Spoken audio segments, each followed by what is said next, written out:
We are moving on to our next chapter, which is learning. Remember, you should be doing your reading before the lecture. All right, learning is a relatively permanent change in behavior that results from experience. The key to this definition are the words relatively permanent. You might want to underline that in your notes. If you exhibit a behavior only once, that is not learning. It's not considered to be learning. Throughout the lectures, I will be referring to my dogs, June, which is on the left, and Joe on the right. Applying the learning principles we are about to discuss to dogs is a great way to illustrate how they work. All right, what are some processes necessary for learning? The ability to learn requires being able to engage in certain processes. Habituation is one of those processes. Habituation is a reduced responsiveness to repeated stimuli. You need to be able to tune out or habituate to stimuli you're not trying to learn about. For example, you're studying for your exam and the air conditioner kicks in and runs. You may notice this at first, but after a while you tune out the sound. You become habituated. Habituation allows us to be able to focus on those things that we are trying to learn about. If you have a rough time being able to habituate, it's much harder for you to be able to study. Dishabituation is the exact opposite of habituation. Dishabituation is tuning in relatively unusual stimuli that we are trying to learn more about. So let me go ahead and give you an example. Say you're in class listening to the teacher lecture and a book falls from the desk. It makes a really loud sound and everyone turns their head to look. This is dishabituation. Now, is it learning? Well, it isn't learning. So let's go back to our original definition. What are the key words? The key words here are relatively permanent. So when a book falls from a desk, you do look to see what made the sound. But do you sit there and stare at the person who dropped their book waiting for them to do it again? No, you don't. Dishabituation it's not learning. Some other processes that are necessary for learning include instinct and imprinting. Now, instinct is an innate, automatic dispositions that respond in particular ways to specific stimuli. Instinct is inborn. We all have certain instincts. Examples include hunger, thirst, sleep. These are all examples of instincts. Let me give you guys an example. My dog June, who is a male dog, he's my little wire-haired fox terrier. He has an instinct to get loose from the yard and run around. So every once in a while, he gets loose and he runs around looking for a moray. Now remember, he's been fixed. So after a point, he's going to get hungry, which is another instinct, and think to himself, why am I running around? I'm hungry and I'm going to go back home. Imprinting is another process. Imprinting is when an animal responds with a programmed response to a particular kind of stimulus. Geese are a great example to illustrate both instinct and imprinting. Now, birds fly south for the winter. This is an instinct. Okay? They feel that the seasons are going to change. They get that instinct. They want to go south. Well, how do they get there? Usually the first thing that a baby goose sees, they're going to encode as his or her mother. Then they're going to follow that thing, usually it's a mama goose, around. When it gets cold outside, mama goose flies south for the winter and her babies follow her there. She teaches them the way. Now every year her babies are going to fly the same route to their winter nesting grounds. This is called imprinting. I want to start now getting into classical conditioning. Classical conditioning is a really important principle in psychology. Very, very important that you understand the tenets and the details of classical conditioning. Basically, classical conditioning is a procedure in which a neutral stimulus is paired with a stimulus that elicits a reflexive behavior. When I say classical conditioning, Pavlov should come to mind. So let me tell you a little bit about Pavlov. Pavlov he wasn't a psychologist, and what he did was he actually had a lab set up where he was measuring the amount of salivation that a dog would have when he was fed. And what he did was he would ring the bell to let his lab assistants know it was time to feed the dogs. And as time went on, the dogs began to understand that when the bell got rung, this is the time when we eat. And so he developed classical conditioning out of his experience with the bell and the feeding of these dogs. So I'm going to really quickly here, I'm going to review unconditioned stimulus and unconditioned response, and conditioned stimulus and conditioned response. Now, it's really important that you are able to tell the difference between an unconditioned stimulus and a conditioned stimulus. Take your time understanding these concepts. Refer back to these notes if you have to. You'll make mistakes if you don't understand it and if you're not clear. An unconditioned stimulus is a stimulus that elicits an automatic response without conditioning. So in the example of Pavlov and the dogs, it is the food that is the unconditioned stimulus. When he presents the dogs with the food, what he gets is an unconditioned response. They drool. It's automatic, it's unlearned, it's reflexive. Pavlov did not need to teach the dogs to drool, to slobber, to food. They do that automatically. So the food is the unconditioned stimulus, the food or the meat, that's the unconditioned stimulus, and the drool or the slobber is the unconditioned response. The conditioned stimulus is an originally neutral stimulus that comes to elicit a conditioned response. In this example of Pavlov and the dogs, the bell is the conditioned stimulus. Think about it like this. If you have your dog sitting there and you're ringing a bell, the bell doesn't make them slobber. If you don't pair it up with the food, it's basically neutral to them. But if you continue to pair it with food, it's going to come to elicit a conditioned response.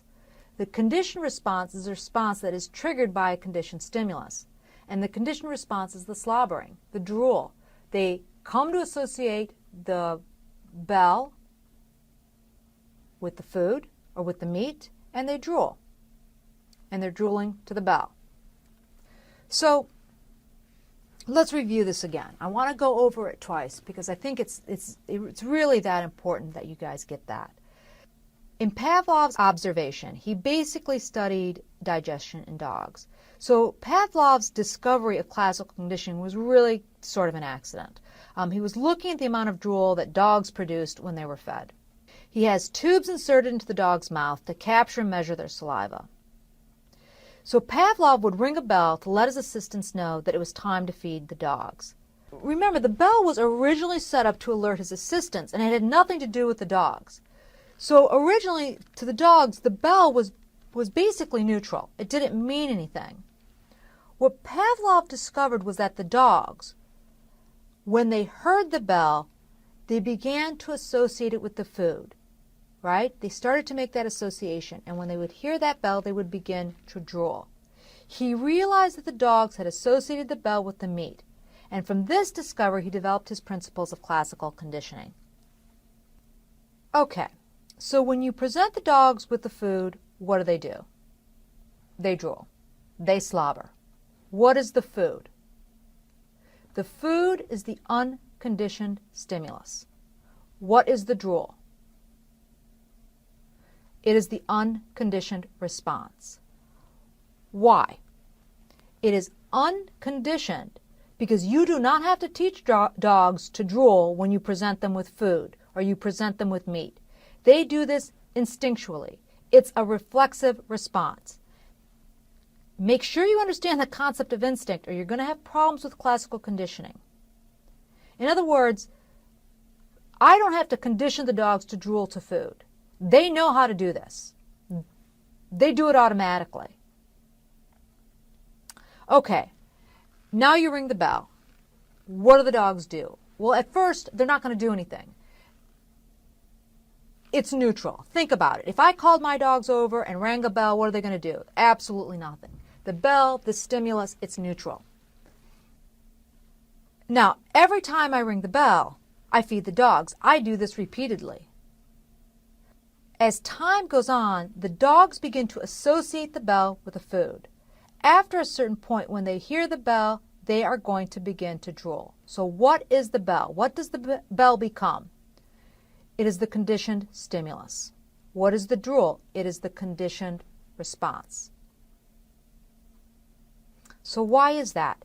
Because I had to teach the dogs to drool to the bell. And drooling to the sound of a bell is not something the dogs do instinctually. It's not something that they do naturally. What I've done is I've taken that conditioned stimulus and I've repeatedly paired it with the unconditioned stimulus.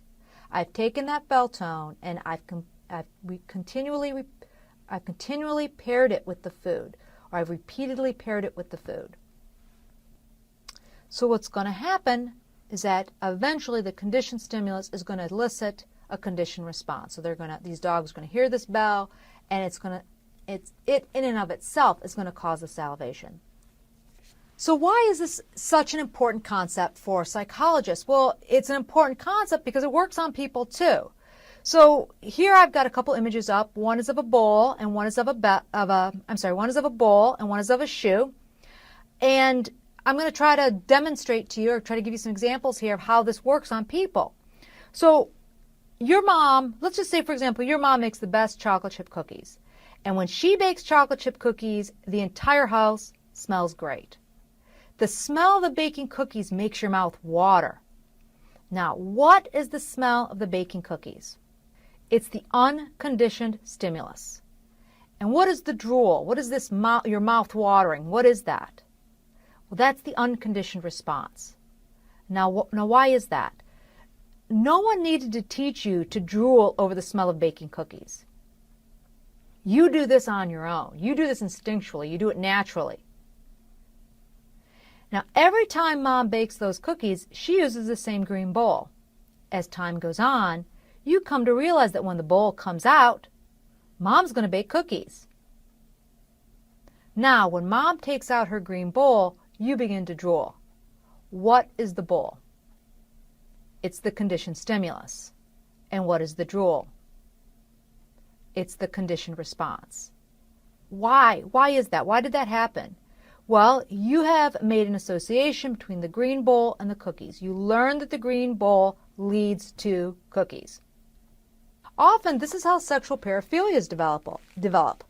So let's say that Jim and his girlfriend have sex. He finds this to be sexually arousing. Sometimes Jim asks his girlfriend to wear high heels when they have sex. He finds this to be sexually arousing. He finds this so exciting, in fact, that he asks her to do this consistently. As time goes on, Jim knows that when his girlfriend puts on the high heels, there is going to be sex.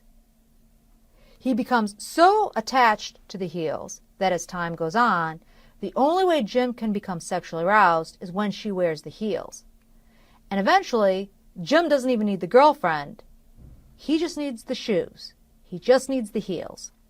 Okay, so let's work this through. What is the sex with the girlfriend? That's the unconditioned stimulus. What is the sexual arousal? That's the unconditioned response. No one needed to teach Jim that when you're about to have sex, you get sexually aroused. What are the high heels? They're the conditioned stimulus. What is the sexual arousal? That is the conditioned response. So why does this happen? Well, it happens because Jim has come to associate sex with high heels. He learned this. He did not come out of the womb being aroused by high heels, okay? He learned this. And in fact, his association becomes so strong, he's learned so well, that now all he really needs are the heels. And now he has a full-blown paraphilia.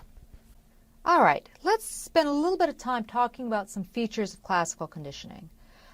We've got stimulus generalization and also stimulus discrimination. Now, stimulus generalization is a process by which a conditioned response is elicited by a stimuli similar to the original conditioned stimulus. So basically, when I'm talking about stimulus generalization, what I'm saying here is Pavlov's dogs will drool to the sound of any ringing bell. They hear a bell ringing, they drool. Stimulus discrimination is the ability to distinguish between similar stimuli and respond appropriately to each one. So Pavlov's dogs come to understand that there are differences between the bells, and not all bells are going to lead to being fed. So why does it occur? Why does it occur? It occurs because of temporal contingency. It's a closeness in time between the events. The bell rings, the dog gets fed. The computer dings, Dwight gets a piece of candy. When temporal contingency happens, what happens for that subject is this sense of contingency, that one or more action or events depends on the presence of another stimuli. So when they hear that bell, they expect, right? When the dogs hear that bell, they expect that food is coming. There are phases of learning. There are phases through which this happens. The first phase is called the acquisition phase. It's a phase of learning during which the probability of learning increases. The individual acquires the conditioned response to the conditioned stimulus. In the extinction phase, it's this gradual disappearance of the conditioned response, and then sometimes you get what we call a spontaneous recovery, which is this reappearance of a conditioned response after extinction. So I'm going to give you guys some examples to kind of help you out and fill this out a little bit for you guys. Temporal contingency. Basically, the way I want you guys to understand this is that two stimulus events happen within a very short time frame. Pavlov does not ring the bell and then feed the dogs 2 days later. He rings the bell and then almost immediately he feeds the dog. You need this closeness in time for the association to be made between the two stimuli. So let me give you an example here how this might work with people. And we're going to be discussing the University of Tequila. So let's say student Frank turns 21 and he decides he's going to go out with friends to celebrate his birthday. They go to a local bar where Frank orders shots of tequila, several shots of tequila. By the end of the night, Frank is blotto. He walks outside the bar, he promptly vomits. In fact, he vomits 3 more times that night. So a week goes by, Jim returns to the same bar. The bartender, recognizing him, says, "I remember you. Here you go, buddy," and gives Frank a shot of tequila. Frank, upon smelling the tequila, he gets completely nauseous. Frank just learned something. He came to associate the smell of the tequila with the vomit. He's not going to be drinking tequila anytime soon. Frank has just gone through acquisition phase. He associated the smell of the tequila with the vomit and being sick. Many people have experience with this. Some people have gotten sick on Chinese food, and then they can't eat it for a long period of time. And I always ask my face-to-face course, hey, how many people here don't like Chinese food? And they'll eventually, some people will raise their hand, and they're like, well, I got sick, and now I just can't eat it anymore. I had one colleague who got violently sick on Kentucky Fried Chicken as a 10-year-old. And at the age of 40, he still can't eat KFC. In fact, just seeing the red and white stripes makes him feel sick. I mean, this is called food aversion, and it's a clear indication that this guy's a good learner. All right, so time passes. Frank avoids the tequila. And then at Frank's 22nd birthday, he and his friends decide they're going to go back to the same bar, go back to celebrate, and they decide to do a round of tequila shots to remember the last time that they were there. When Frank first smells the tequila, he feels a little woozy, but the feeling quickly passes, and then he decides that he's going to go ahead and do a shot. He has gone through what we call extinction. The association between the smell of the tequila and the vomit has weakened over time. So now he thinks he's cured. Frank thinks he's cured. Frank believes that he can now drink tequila without concern. A couple months go by. Another friend has a birthday, and they decide to go out drinking, and he overdoes it on the tequila. He gets sick again, and he has what we call a spontaneous recovery. Again, Frank feels sick even at the smell of the tequila. and he can no longer drink it. What's very interesting about this theory is that, to a certain extent, some psychologists do use this to explain alcoholism, where they will say that some individuals, even though they drink a high amount of alcohol and they get sick, they do not come to associate that sickness, that vomit, with the alcohol. Even though the smell, even though they feel terrible, and they will get sick and they will continue to drink. And so what they say is some alcoholics are just not good learners. They're just not good learners. All right. I am going to talk a little bit now about Watson, John B. Watson, and he used the principles of classical conditioning to see if fear could be induced in a small child. Now, let me preface this by saying that this sort of research could not be replicated today. This would never pass any internal review board. But nonetheless, it is a classic example of an experiment that's defined psychology. So what Watson does, he has this experiment with little Albert, and little Albert is an 11-month-old baby. He wanted to study how emotions are learned. So he presented Albert a white rat, which is your conditioned stimulus, and he presented a loud noise, which is the unconditioned stimulus, to little Albert. So after several pairings, Albert began to show fear, which is a conditioned response to the white rat. Later on, as time went on, Albert began to generalize the fear to stimuli that were similar to the conditioned stimulus, similar to the white rat, such as a white beard, a white dog, cotton, anything that was kind of white and furry. This study led us to having a deeper understanding of how phobias develop in some people. Because what happens is what we call avoidance learning, the process of learning responses that avoid aversive stimuli. And really what Watson's done is he's conditioned a phobia of white furry things in little Alberts. Now, the thing about phobias, and we're going to talk more about phobias at the end of the semester, is that there is what we call some biological preparedness and some contra preparedness. So in other words, it's a lot easier to develop a phobia with snakes than it is, say, car doors or books. But one of the things that Watson's work really points to us is that you can develop almost any sort of phobia in just about anybody. Okay, let's go ahead and move on to operant conditioning. And when I say operant conditioning, I want you guys to think about Skinner. So here's an image of Skinner right over here. And Skinner based a lot of his work on Thorndike. Thorndike developed the puzzle box and really talked about the law of effect. But Skinner took it, and he took it one step further, and he developed the Skinner box.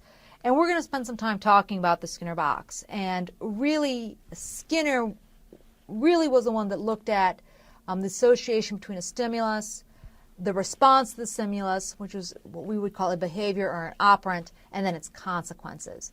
We consider B.F. Skinner to be the father of operant conditioning. Just really quickly, there are some differences between operant and classical conditioning that I want to review for you, just so that you do not make mistakes on the exam. They are different, and they're two different things.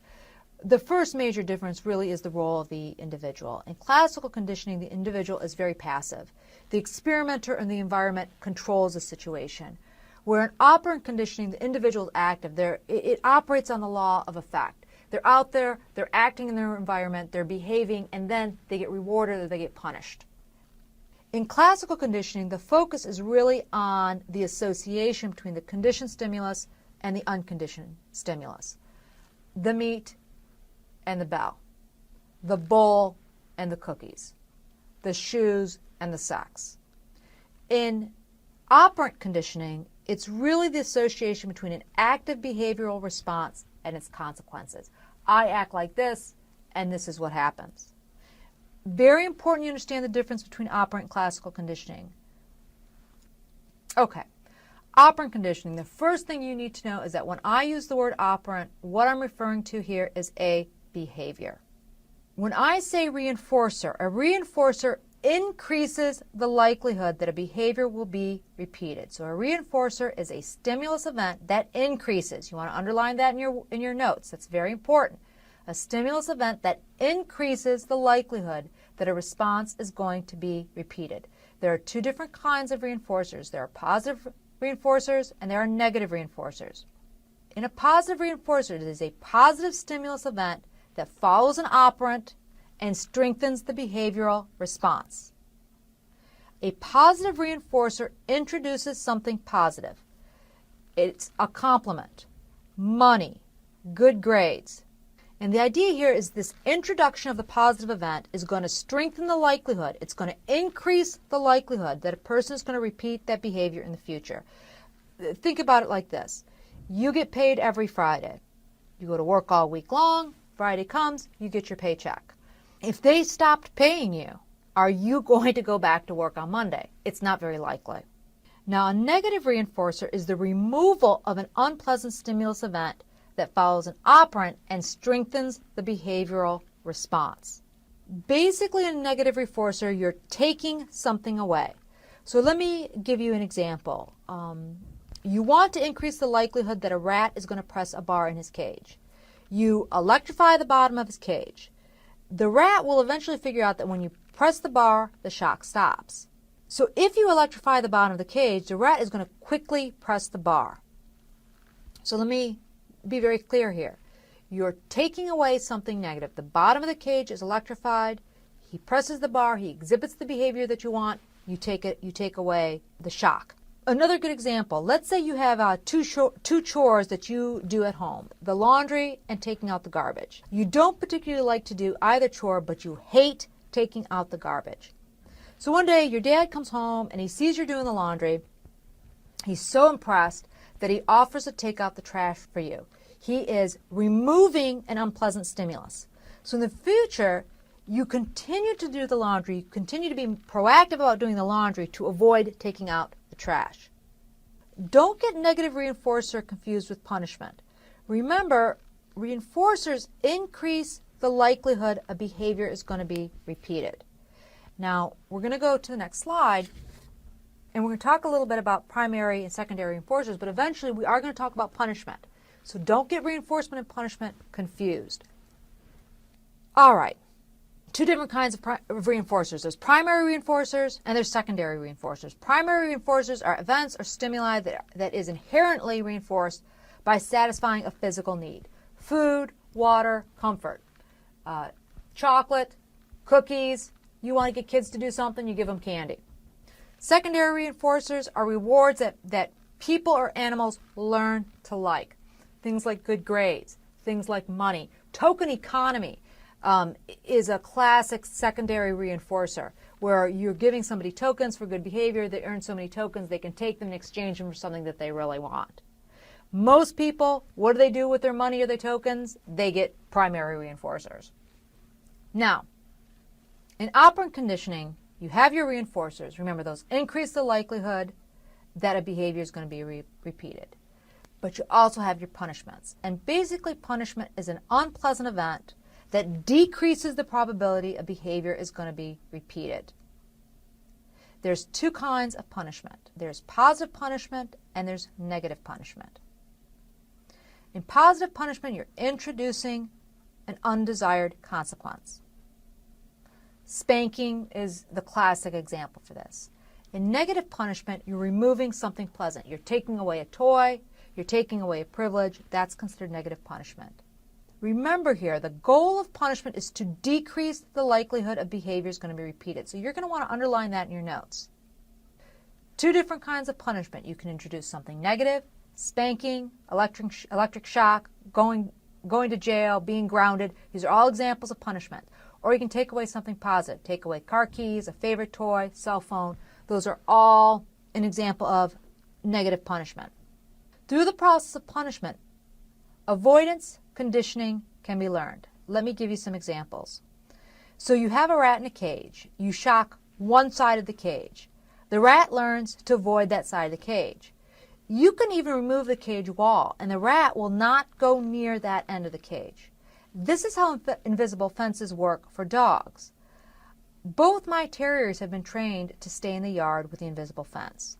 The dogs have a collar, and as they get near the perimeter of the yard, the collar begins to beep. If they cross the perimeter of the yard, they get shocked by the collar. So soon, the dogs begin to learn to avoid the perimeter of the yard and stay inside. People are the same. If they have a negative experience to a particular geographic location, they will learn to avoid that location. So, for example, if they've had a bad experience with public speaking, they learn to avoid situations that will require public speaking. What I want you to realize is the best way to change behavior is through reinforcement and not punishment. With reinforcement, you are rewarding the behavior that you want. With punishment, you're only punishing the behavior you don't want. The person or the animal doesn't learn what behavior it is that you want them to do. Remember, when you train your dog, you want them to bond with you. You should rarely punish your dog. So let's go ahead, let's list out and talk about some of the consequences of punishment. First of all, physical punishment can be imitated and it can increase aggressive behavior. We know this because one of the things research has indicated to us is that children that have experienced physical abuse often can grow up to be abusers themselves, or they can even become bullies and bully other children. Punishment can lead to fear, right? The person may, or the animal may fear the person who punishes. This is something you need to be very, very careful with. You do not want to engage in too much punishment, particularly with dogs. You want them to be able to bond with you, to connect with you. And if you punish too often, you will either develop such extreme fear in the dog you cannot teach them anymore, or you will develop aggression in that dog. The person can avoid punishment without changing the behavior. This is classic teenage stuff where you know that if you do X, Y, Z, you're going to get punished. So you figure out a way where you can still engage in the behavior but not necessarily get punished. So when I was a kid, I had a curfew. I had to be home at midnight. I'd come home, go to bed, say goodnight, go to bed. Half hour later, get up, go down the fire escape, and go out again. I didn't change my behavior, I just avoided the punishment. Learned helplessness is also a consequence of punishment. Learned helplessness is a process in which a person or animal stops trying to exert control after experience suggests that no control is possible. One study looked at the way that learned helplessness can develop. Researchers took two groups of dogs, and in one group of dogs, they placed them in a cage, they electrified the bottom of the cage, and of course, the dogs jumped out of the cage. Now, in another group, the researchers also placed dogs in cages and they electrified the bottom of the cage. But this time, when the dogs tried to escape, they couldn't because they were harnessed to the cage. They repeated it over and over again, and after a point, the dogs basically stopped trying to escape. Even when the researchers removed the harness from these dogs and again electrified the bottom of the cage, they didn't try to escape. So why did the dogs do that? Why didn't they try to escape? Well, basically, they developed learned helplessness. They had come to learn that trying to escape was futile. No matter what they did, they were going to experience the electric shock. We see really similar behavior in the victims of domestic violence. The theory of learned helplessness does a really very good job of explaining why women would stay in a domestically violent situation. And like the dogs harnessed in a cage, the victims of domestic violence come to believe that no matter what they do, they cannot escape the abuse.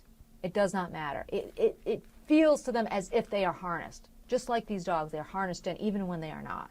So how is operant condition implemented? It's implemented through what we call a gradient of reinforcement. The longer the time period between the reinforcer or punishment and the operant, the weaker its effect. Remember, operant means behaviors. The longer time period between the reinforcement or punishment and that behavior, the weaker the effect is going to be. It's very, very similar to temporal contingency. The behavior must be immediately followed by the reinforcer or the punishment in order for it to be effective. So let's spend a little bit of time talking about schedules of reinforcement. I'm going to tell you, know the difference between these because there are going to be questions about this on the exam. Basically, when I say schedules of reinforcement or schedule of reinforcement, I'm talking about the timing of reinforcers in relation to operants. We have continuous reinforcement. Basically, continuous reinforcement is that a reinforcer is delivered every time a particular response occurs. So every time that mouse pushes a lever, he gets a pellet. A fixed ratio schedule provides reinforcement after a fixed number of responses. So the mouse pushes the lever 3 times, he gets a pellet. He pushes it 3 more times, he gets a pellet. Pretty quickly he's going to figure out, I need to push this thing 3 times, push, push, push, I get my pellet. A variable ratio schedule provides reinforcement after a variable number of responses. So, rat pushes lever once, he gets a pellet. Pushes it 4 times, he gets a pellet. Pushes it 3 times, he gets a pellet. Pushes it 10 times, he gets a pellet. The classic example of this is gambling, slot machines. You're going to get a reward, you just don't know when it's going to be. Fixed interval schedule provides reinforcement after a fixed period of time. Classic example of this is pay periods. Every Friday, you get a paycheck. A variable interval provides reinforcement after a variable period of time. So sometimes you're paid after 2 days, sometimes after 2 weeks, sometimes after 10 days. You're just paid variably. The easiest way to tell the difference between ratio and interval is that when I say interval, I'm really talking about time periods. In ratio, I'm really talking about number of behaviors, okay? Number of responses, number of operands. So, of these schedules, which is the best at reinforcing behaviors? Now, most people guess continuous reinforcement, but in fact, it's variable ratio. Now, think about it. You keep on engaging in the behavior because the next time it just might pay off. That's why slot machines make so much money. That's why they're the biggest money makers for casinos. You're going to keep putting that quarter in because you're like, okay, it could just be that next pull. It could just be that next pull. In fact, this is the best way really to housebreak your dog. At first, you're going to want to reward him or her every time they go outside. You take them outside, they go potty, you compliment profusely, right away you're going to give them the reward. Right? That's continuous. And at first, you're going to want to do it every time. But then eventually you're going to want to switch to variable ratio. You're going to want to start to reward them every once in a while. Your dog is going to want to go outside and they're going to want to go potty because this might be the time that he or she is going to get that treat. If you reward every time, your dog is simply just going to go outside to get the treat and not necessarily go to the bathroom. In addition, when you stop the continuous reinforcement, the behavior is going to become extinct very quickly, and you don't want that to happen. So take a look at this chart on the next slide. Now this chart provides, this chart compares partial to continuous reinforcement. And we can see that those behaviors that are continuously reinforced become extinct very quickly. Once the reinforcement is taken away, the subject stops engaging in the behavior. But if it's only partially reinforced or occasionally reinforced, they continue on, they continue to do it. All right, I want to go ahead and conclude this lecture talking a little bit about shaping. Shaping behavior, this is, when I say shape or shaping, what I'm talking about is that we're shaping behavior through the gradual reinforcement of successive approximations. Successive approximations is when we gradually reinforce a series of actions that increasingly approach the complex behavior we want to obtain. So I know this sounds kind of confusing, and I'm going to give you guys a couple examples. Skinner was known to bring in a pigeon to training class to illustrate his theories on learning. And Skinner argued that you could change behavior by reinforcing smaller behaviors that would eventually lead to the larger behavior that you were seeking. So for example, if you wanted to train your pigeon to stack blocks, now this is not a behavior that pigeons do instinctually, okay? They don't instinctually stack blocks up. You had to reward the very, very small behaviors. So what he would do is he'd bring the pigeon into class, and then when the pigeon got near the blocks, he would reward him. So pretty quickly the pigeon figures out, oh, he wants me to be near the blocks. Then eventually the pigeon's going to pick up the block and Skinner rewards him. So then the pigeon's like, oh, okay, I need to be near the blocks, I need to pick one up. Soon the pigeon carries the block near the other block, and Skinner rewards him. And then eventually the pigeon has figured out that it pays to carry the block near the other blocks and stack them up. And by the end of class, the pigeon is stacking blocks like crazy, and it just works every time. All right. Thanks so much. This is the end of your lecture on learning.